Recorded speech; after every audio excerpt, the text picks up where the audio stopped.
Okey. Anis boleh baca doa tak?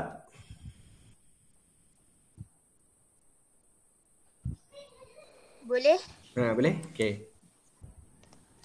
Bismillahirrahmanirrahim. Allahumma ftah alaina hikmataka wasyur alaina min ghazaihi rahmatika ya arhamar rahimin. Amin. Rabbi shrah li sadri wa yassir li amri wahlul 'uqdatam min lisani yafqahu qawli. Amin. Rabbana atina fid dunya hasanah wa fil akhirati hasanah wa qina azabannar. Amin. Amin. Okey, sekejap Anis bila baca Anis dekatkan sikit lah. Ustaz tak tahu Anis guna telefon ke laptop kan, dekatkan sikit sebab macam suara tu macam bunyi jauh sikit lah. Kurang jelas. Okey, hari ni kita akan sambung pelajaran yang seterusnya. Hari tu minggu lepas kita belajar pelajaran 12. Hari ni kita sambung pelajaran 13 lah. Masih lagi dalam bidang akidah. Iaitu berkaitan dengan panduan daripada Allah Subhanahu Wa Taala. Okey, panduan daripada Allah Subhanahu Wa Taala. Muka surat 81. Kamu boleh buka muka surat 81. Okey, mula dengan Adriana dulu lah. Adriana bacanya. Maksud Ya, betul. Maksud beriman kepada kitab Allah Subhanahu Wa Taala. Beriman kepada kitab Allah Subhanahu Wa Taala bermaksud yakin bahawa Allah Subhanahu Wa Taala menurunkan kitab dan suhuf kepada para nabi dan rasul. Suhuf kepada para nabi dan rasul sallallahu alaihi wasallam sebagai panduan hidup manusia. Umat Islam wajib beriman dengan kitab Allah Subhanahu Wa Taala. Okey, firman Allah. Ya ayyuhallazina amanu aminu billahi wa rasulihi wa kitabi lazina anzala ala rasulihi wal kitabi lazi anzala min qablu. Okey. Okey, maksudnya? Wahai orang yang beriman, tetapkanlah iman kamu kepada Allah dan Rasulnya dan kepada kitab Al-Quran yang telah diturunkan kepada Rasul Muhammad dan juga kepada kitab wahyu yang telah diturunkan dahulu daripada itu. Okey. Sambung tu. Nama-nama? Nama-nama kitab dan penerima. Bilangan 1. Nama kitab Zabur. Rasul yang menerima Nabi Daud. Zabur. Rasul yang menerima Nabi Daud. Bahasa Syriani. Bilangan 2. Taurat. Nabi Musa.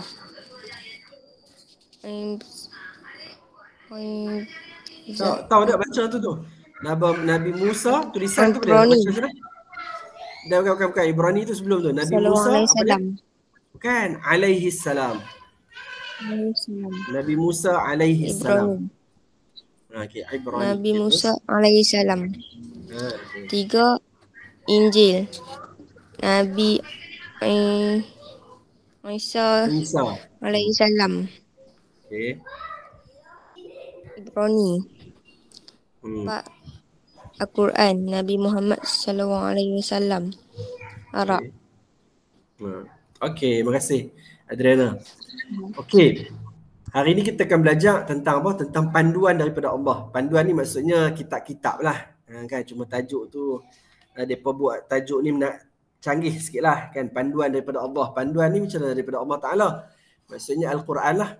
Ataupun kitab-kitab yang Allah Ta'ala turunkan kepada Rasul. Termasuklah salah satunya adalah Al-Quran.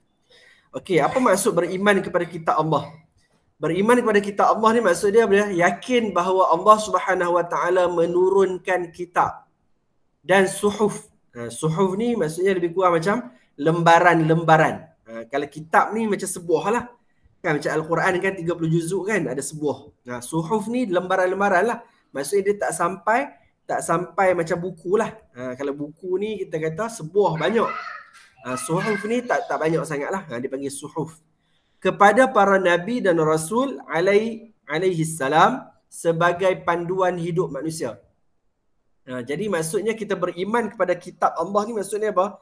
Maksudnya kita percaya, kita yakin bahawa Allah Ta'ala menurunkan kitab dan juga suhuf kepada para nabi atau rasul.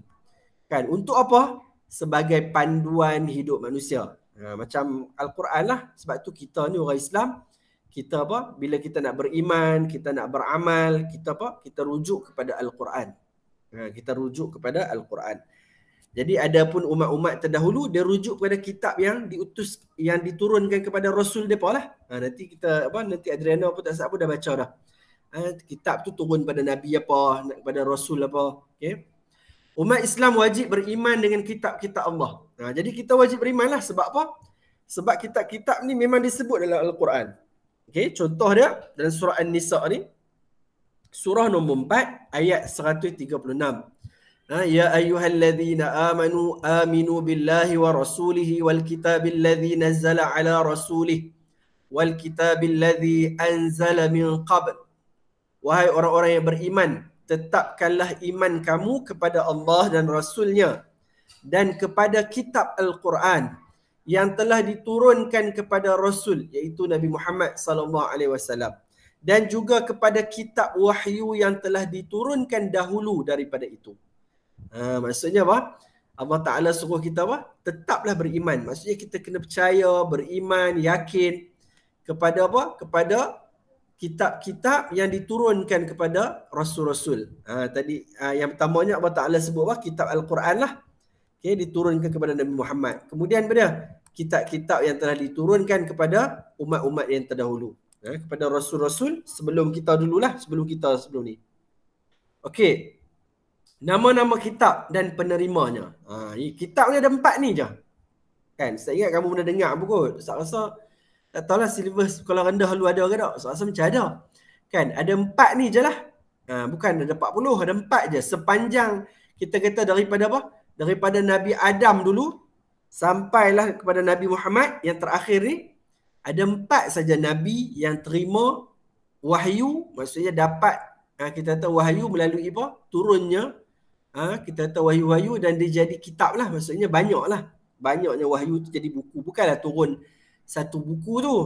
Kan? Macam kita Al-Quran pun zaman Nabi dia tak ada apa Quran macam kita. Kan? Dia turun sikit. Lama-lama jadi banyak. Kan? Zaman Sayyidina Osman jadi buku kan. Kan? Buku kan. Zaman Nabi pun dah ada dah. Tulisan-tulisan Al-Quran ni. Kan? Cuma yang betul-betul gunanya zaman Osman tu dia buat bagi elok lah. Jadi itu yang kita panggil resam Osmani tu. Okey. Yang pertama apa dia? Nama dia Zabur.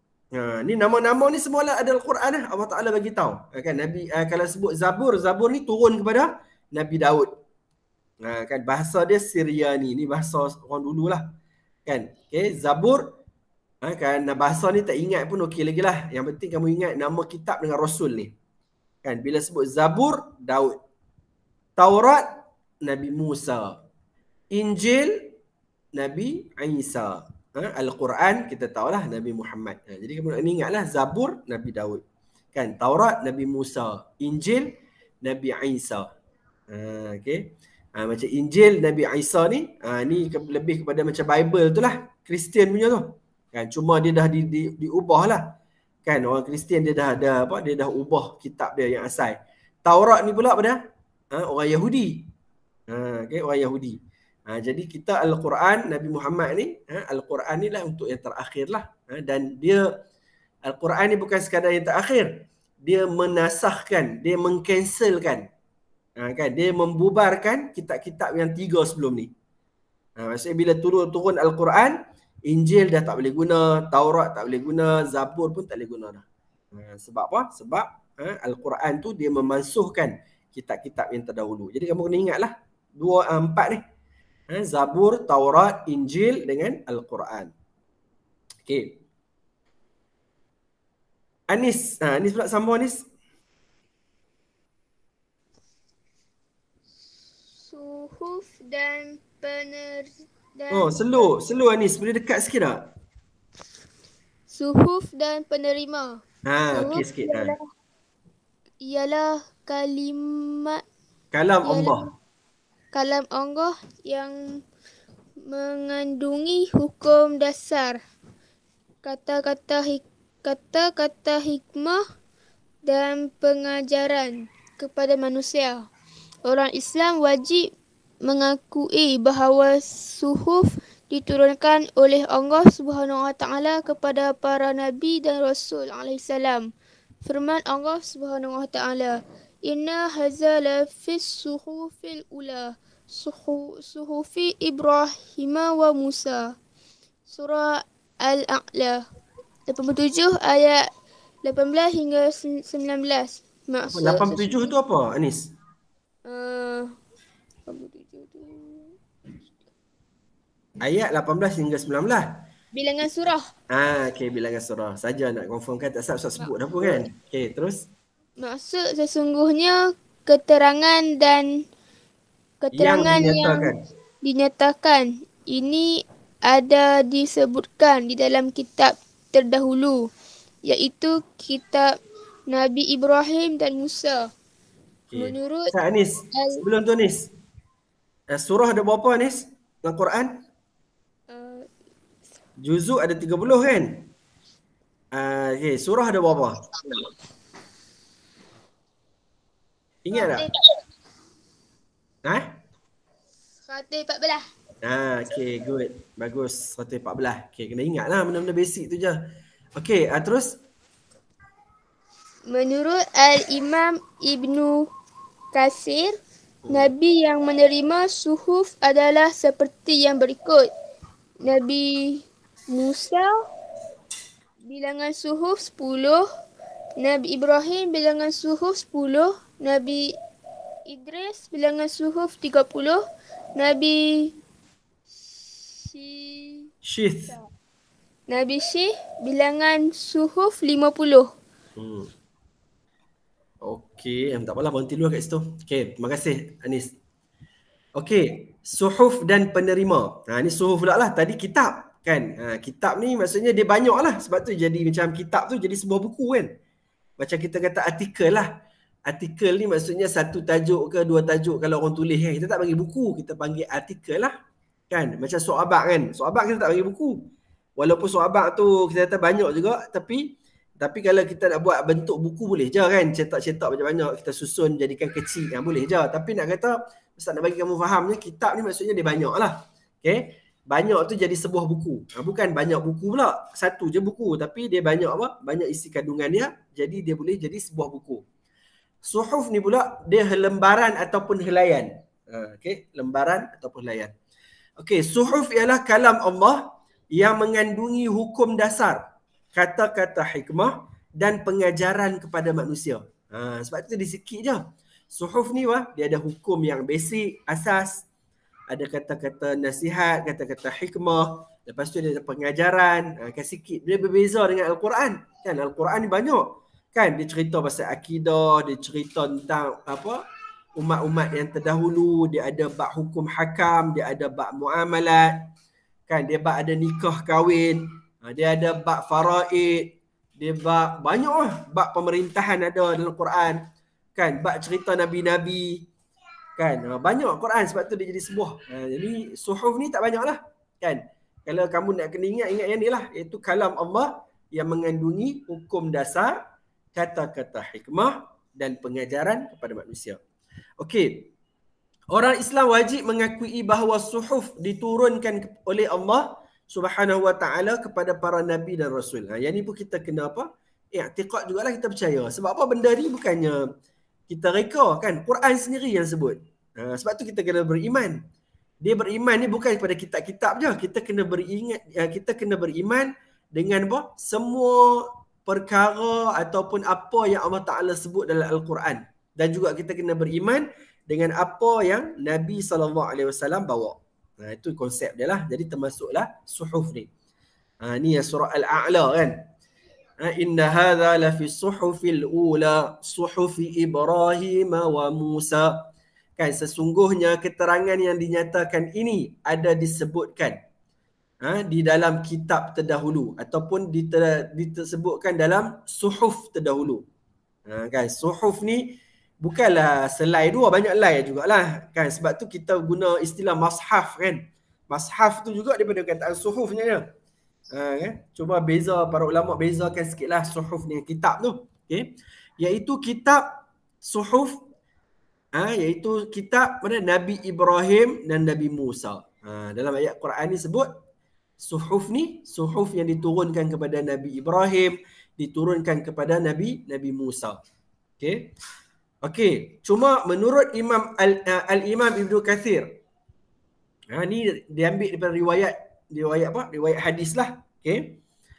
Nabi yang menerima suhuf adalah seperti yang berikut. Maksudnya ada 4 juga orang, 4 orang Nabi yang menerima suhuf. Okey, dia menerima wahyu melalui suhuf. Okey, iaitu Nabi Musa, Nabi Ibrahim, Nabi Idris dan Nabi Syith. Ni Nabi yang disebut dalam hadis lah ni. Ni tak ada dalam 25 Rasul lah ni. Sebab Nabi ni banyak. Kan? Nabi ni banyak. Bahkanlah hadis sebut, banyak Nabi kita sebut ramai dan kita tak tahu nama pun. Kan? Rasul tu yang kita wajib kita beriman tu, ada 25 Rasul tu. Tu apa? Rasul-Rasul yang disebut nama dalam Al-Quran, dalam hadis. Tapi banyak lagi Rasul-Rasul, Nabi lah harus biasanya. Banyak lagi Nabi-Nabi yang tidak disebut nama mereka. Okay, jadi kamu ingat dekat sini. Nabi Musa ada bilangan suhuf dia ada 10. Nabi Ibrahim ada 10. Nabi Idris ada 30. Nabi Syith tadi ada berapa? Ada 50. Okay. Okay, terus. Terus ni tak apalah, ni Ustaz baca lah, ringkas sikit. Okey, keistimewaan Al-Quran berbanding kitab samawi yang lain. Okey, kitab samawi ni maksudnya apa? Kitab yang diturunkan daripada langit. Maksudnya daripada Allah Ta'ala lah. Daripada Tuhan lah. Dia panggil kitab apa? Kitab samawi. Kitab samawi ni hak 4 tadi tu lah. Kan? Zabur, Taurat, Injil, Al-Quran. Di istilah dipanggil kitab samawi. Okay, kitab daripada langit. Samawat. Kan? Kalau kita baca kan? Fil ardi was samawat. Dalam Quran di bumi dan di langit. Samawi lah. Okay. Apa keistimewaan Quran berbanding kitab samawi yang lain? Maksudnya keistimewaan Quran berbanding dengan Zabur, berbanding dengan Taurat, berbanding dengan Injil. Apa kelebihan dia? Apa keistimewaan dia? Okay. Yang pertama, kandungan Al-Quran lengkap dan mencakupi seluruh aspek kehidupan manusia di dunia dan di akhirat. Seperti akidah, syariah dan akhlak. Benda basic, asas dalam kita hidup kat dunia ni ada 3 lah. Yang besar dia. Yang pertama akidah, i'tiqad kita, pegangan kita, keimanan kita. Yang kedua syariah. Syariah ni hukum hakam lah. Kan, nak salat, nak puasa, cara kita bergaul dengan orang ramai, cara kita nak sistem perbankan Islam, sistem muamalat Islam, bab hutang, bab jual beli, kan, bab munakahat, bab nikah kahwin, kan, bab pergaulan antara ahli keluarga, kan, bab mahram, kan, semua tu bawah syariah. Dan yang ketiga apa dia? Akhlak. Kan, akhlak. Akhlak ni luahlah, kita punya sifat perangai yang baik, kan, sifat mulia, pemurah, suka tolong orang, kan, semua. Jadi Quran ni, kandungan ni apa istimewa Quran? Kandungan dia lengkap dan mencakupi seluruh aspek kehidupan manusia.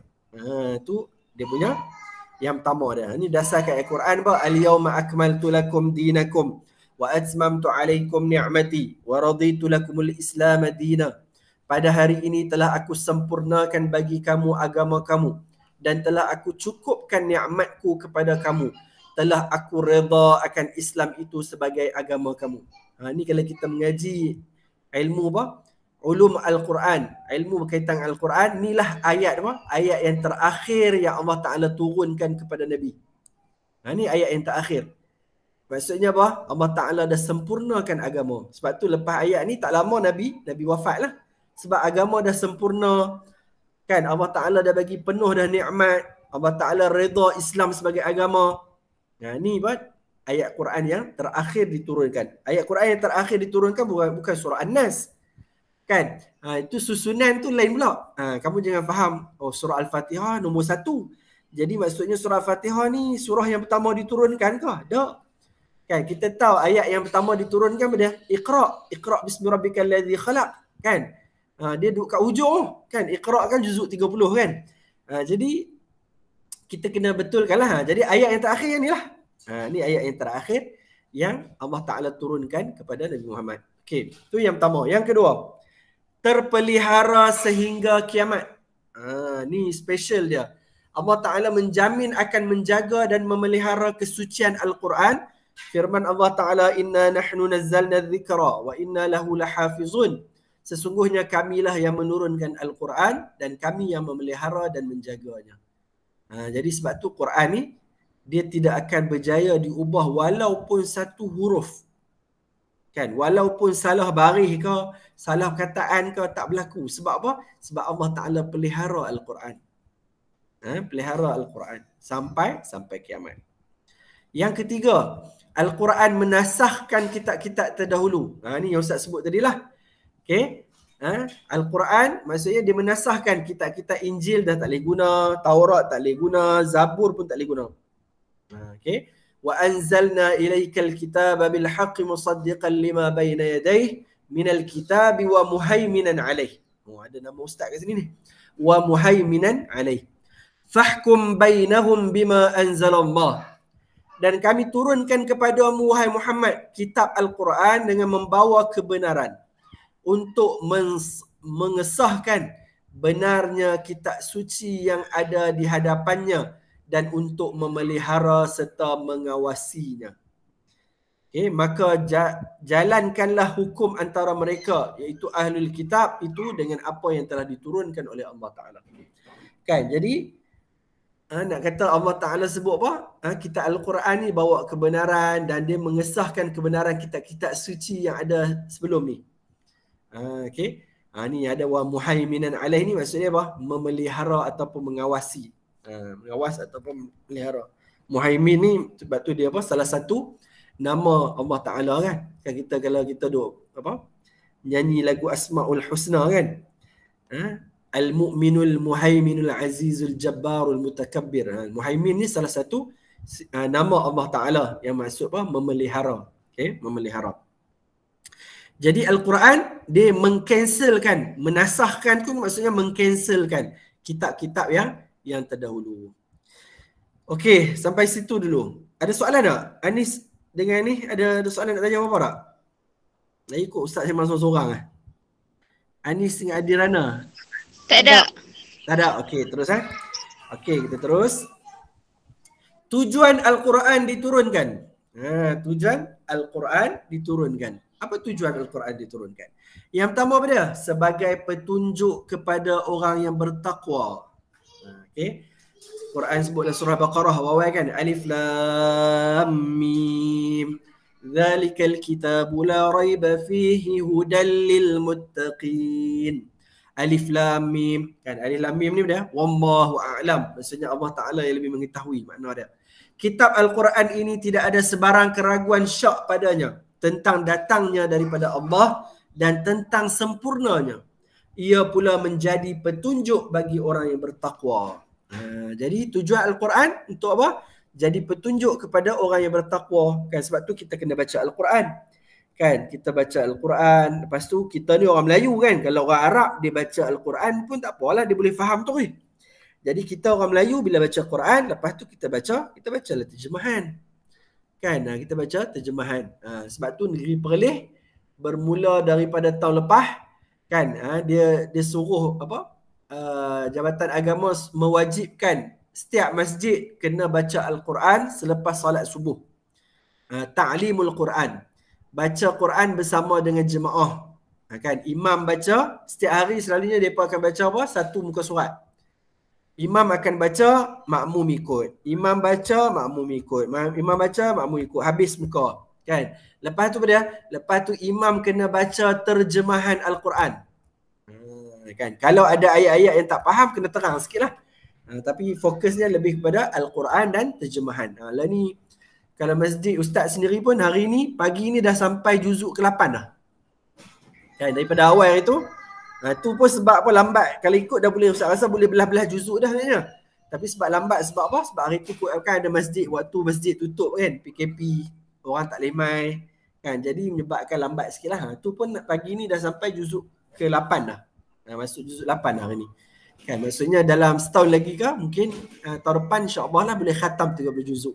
Khatam bacaan Al-Quran dan juga terjemahan sekali. Jadi kalau kita baca je, kita tak faham, macam mana kita nak beramal? Macam mana kita nak ikut perintah Allah Ta'ala? Jadi kita kena bacalah terjemahan sekali. Okey, yang kedua. Sebagai bukti kerasulan Nabi Muhammad. Kan, wa yaqulul ladzina kafaru lasta mursala. Qul kafa billahi shahidan baini wa bainakum.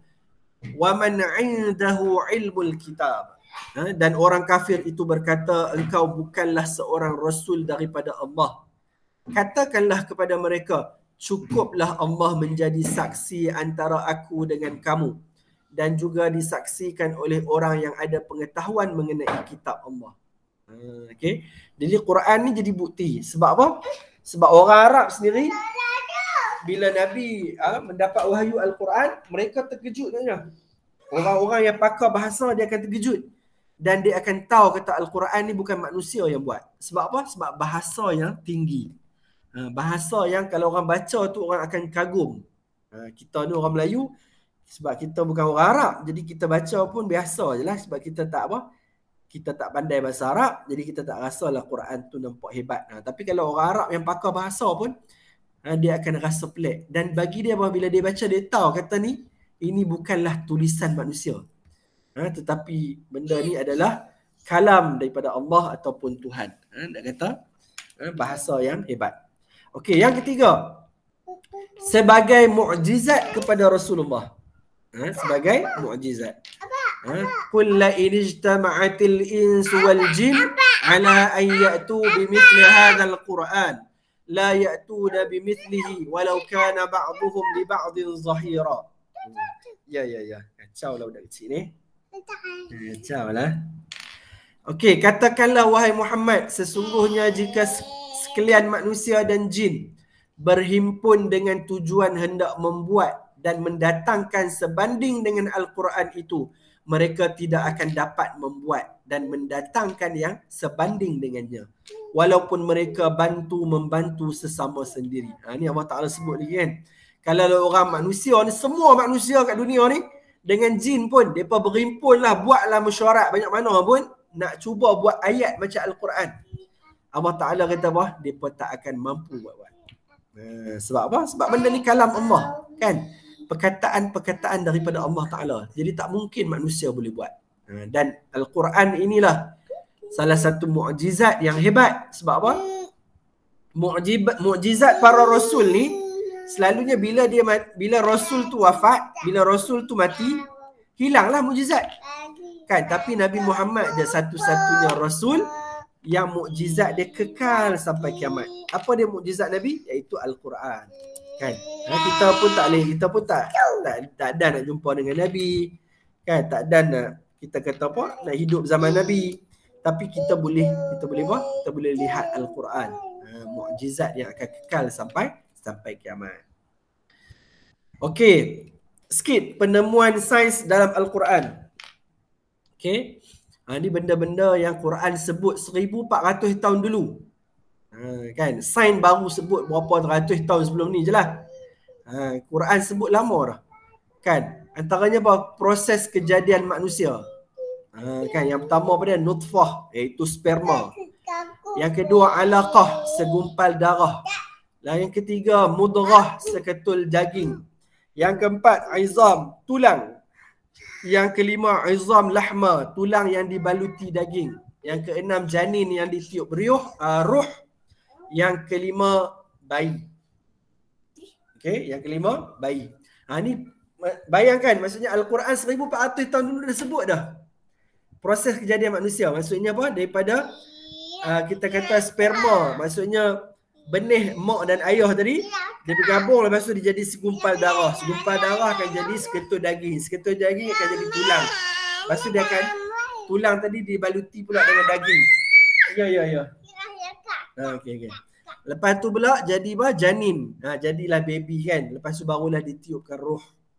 Jadilah bayi macam lah gambar ni. Kan? Bayangkan kalaulah kita kata Nabi Muhammad mengaji sains ke? Kan kalau Nabi Muhammad reka Al-Quran. Maksudnya mai mana pengetahuan ni? Melainkan kitab ni adalah daripada Allah Subhanahu Wa Taala. Allah Taala yang mencipta kita. Kan sebab tu sains yang kemudian pun dia mai selari dengan Al-Quran. Al-Quran sebut lama dah. Okey. Okey ni ayat Quran dia lah. Kan ni ayat Quran dia. Ustaz tak baca dah, ringkaskan Ustaz untuk ambil terjemahan lah supaya kita cepat ringkaskan masa sikit. Kemudian kami ciptakan sperma itu menjadi segumpal darah beku. Lalu kami ciptakan darah beku itu menjadi seketul daging. Kemudian kami ciptakan daging itu menjadi beberapa tulang. Kemudian kami balut tulang itu dengan daging. Setelah sempurna kejadian itu, kami bentuk dia menjadi makhluk yang lain sifat keadaannya. Maka nyatalah kelebihan dan ketinggian Allah sebaik-baik pencipta. Ini surah Al-Mu'minun. Surah nombor 23 ayat 14. Kamu boleh buka Al-Quran tengok. Allah Ta'ala cerita. Okay? Itu yang pertama. Yang kedua, kulit manusia. Kulit manusia. Penemuan sains mendapati bahawa medium penghantar rasa sakit terletak pada kulit manusia. Kenyataan ini bertepatan dengan ayat Al-Quran. Innal ladzina kafaru bi ayatina sawfa nuslihim nara kullama nadijat juluduhum bal baddalnahum juludan ghayraha liyadhuqul azab innallaha kana azizan hakima. Allah Ta'ala menyebutkan pada sesungguhnya orang yang kafir ingkar kepada ayat keterangan kami akan membakar mereka dengan api neraka. Setiap kali kulit mereka masak hangus, kami gantikan untuk mereka kulit yang lain supaya mereka dapat merasakan azab sengsara itu. Dan ingatlah Allah adalah Maha Kuasa lagi Maha Bijaksana. Tujuan Allah Ta'ala menggantikan kulit yang terbakar dengan kulit baru supaya penghuni neraka merasakan azab secara berterusan. Menurut sains, proses menggantikan kulit lama dengan kulit yang baru disebut sebagai mitosis. Mitosis, iaitu proses pertumbuhan kulit yang baru selepas kulit sedia ada rosak. Kita kulit kita pun kadang-kadang kan disaling kulit kecil-kecil sikit-sikit kan. Dia tak ada, kita tak macam ular lah. Kan kalau kamu pernah tengok ular dia ada apa? Dia salin kulit dia satu badan dia semua terus.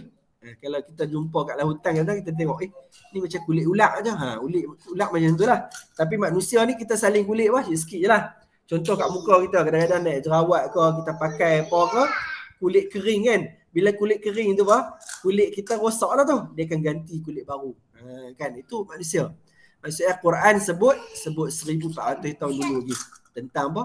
Tentang kulit manusia ni akan sakit, dia boleh ganti. Sebab tu kita sakit kalau kulit-kulit kita ni kena panas, kena sejuk pun kita sakit kan, kena benda yang berduri. Kan? Jadi nak kata apa? Allah Ta'ala akan gantikan kulit tadi berkali-kali untuk ahli neraka ni sebab apa? Nak bagi dia rasa sakit. Sakit lagi. Sikit. Okey, tu kulit. Tu dua tu je lah contoh dalam buku kita ni. Banyak lagi sebenarnya. Peristiwa berkaitan dengan matahari lah, macam-macam lagi. Planet-planet pun juga ada dalam Al-Quran. Okey, dalam kita dalam subjek kita ni ada dua je lah. Iaitu proses kejadian manusia dengan kulit manusia. Dua benda ni lah yang fokus. Okey, yang terakhir. Hikmah beriman kepada Al-Quran. Okey. Yang pertama, dapat menjaga jiwa, keturunan dan harta kerana Al-Quran melarang perbuatan yang merosakkan seperti membunuh. Okey. Dapat meningkatkan keyakinan kepada Allah dan kerasulan Nabi Muhammad. Kan, sebab itulah kalau kita ni baca Al-Quran, orang Islam baca Al-Quran, kalau tak faham, rugilah. Kan, dalam sejarah ni ramai orang-orang bukan Islam, bila dia cari kebenaran, bila dia baca Al-Quran, dia akan masuk Islam. Sebab apa? Sebab dia terpegun dengan apa yang Al-Quran cerita. Okay. Yang ketiga, dapat membentuk masyarakat yang berperibadi mulia. Okay. Yang keempat, merapatkan hubungan persaudaraan sesama Islam. Okay. Yang kelima, dapat meningkatkan ekonomi negara. Yang keenam, negara aman dan maju kerana Al-Quran menyeru manusia melakukan perbuatan yang ma'ruf dan menjauhi perbuatan yang mungkar. Wallahu alam. Ada soalan tak? Ani ada soalan? Adriana ada soalan? Tak ada? Tak. Tak ada. Tak ada, Ustaz tanya soalan lah. Last, kita buat quiz. Sekejap lah. Mana quiz Ustaz ni? Buat quiz lah. Lawan 2 orang je lah.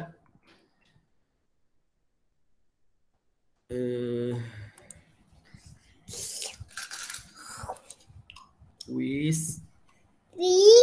Panduan daripada Allah. Pandai juga. Ilman nak main kuis. Lawan dengan kakak-kakak. Kakak. Okey lah tu bunyilah juga. Ilman nak lawan kuis, lawan dengan kakak-kakak. Okey, Ustaz bagi link ni dekat itulah, dekat chat. Boleh buka. Boleh buka dekat chat.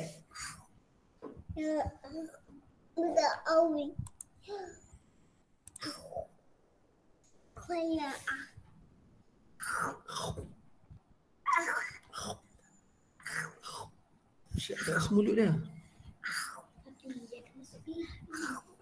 Dah 5 minit ni. Kan masuk pakai ni lah.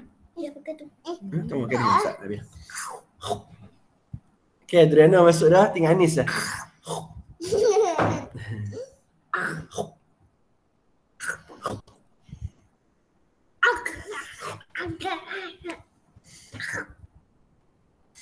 Anis boleh Anis?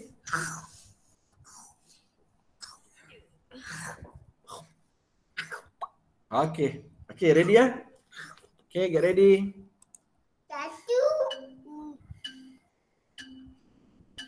Satu. Mula. Cuba jawab bagi betul semua.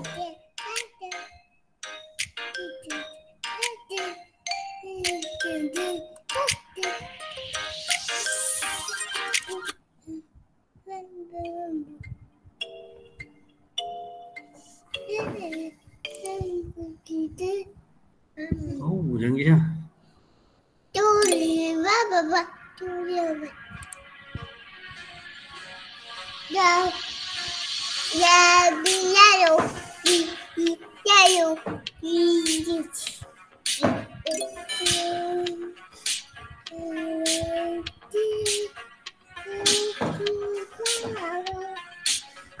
Ada soalan yang satu jawapan, ada soalan yang banyak jawapan.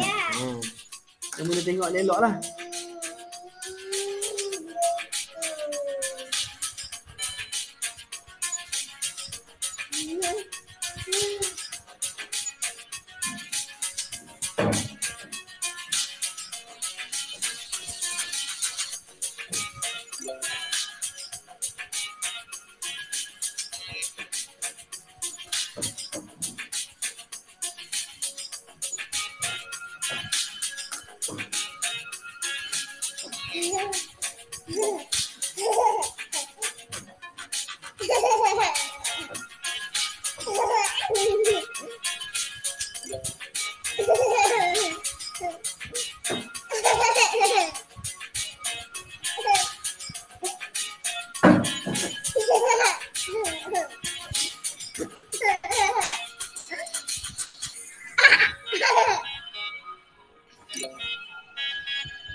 Okey, tahniah Anis dengan Adriana.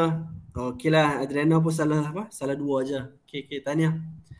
Okey, asas sekadar itulah untuk kelas kita pada pagi ni. Okey, nanti tak apalah, nanti bila macam biasalah nanti buat nota, buat latihan nanti untuk kelas seterusnya nanti. Kalau nanti pun kalau nak tengok balik rakaman ni boleh lah kan, nanti Ustaz akan share balik kan. Okey, jadi asas sekadar itulah. Okey, kita tangguh kelas kita pagi ni dengan tasbih kafarah. Subhanakallahumma wa bihamdik